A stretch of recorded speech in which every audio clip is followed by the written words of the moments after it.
Acho buogo dhi e doho mar pingo chenro mar chuogo duol mar IEBC madhi nyime to ahinya lemo mag jakom duolno. Jatend Wiper Kalonzo Musyoka, DAP-K Eugene Wamalwa kod mano mar People Liberation Party Martha Karua omako chung' motegno ni nyaka kaw pachgi kaka jokanyo e sekta mar siasa eka yier jakom mar IEBC. Jotelogo ywak ni gichich ni chenro mag chuogo IEBC ok timre yo ma huyanga.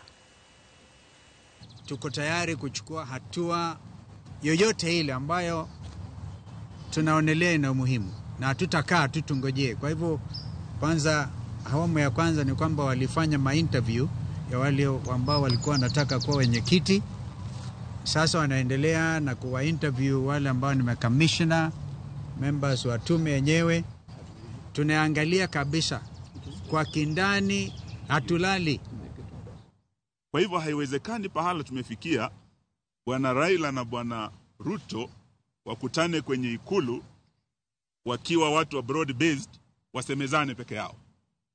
Hiyo itakuwa kinyume na yale maafikiano yalikuwa kule Bomas ya NADCO. Na hayo hayakuwa tu mazungumzo, yaliweka kwenye sheria, yalipelekwa bungeni.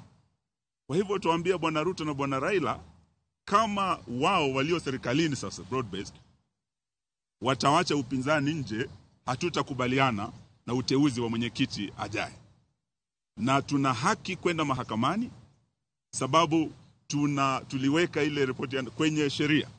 We are concerned that the Ruto regime is determined to control and direct the recruitment process of the commissioners with the ultimate objective of capturing the electoral management body.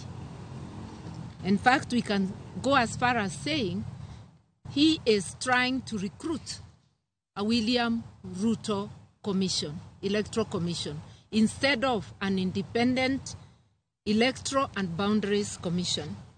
This nefarious exercise, we believe, is intended to manipulate or rig the next general election to perpetuate the continuation of the Kenya Kwanza regime that has clearly lost the trust and confidence of a majority of Kenyan people.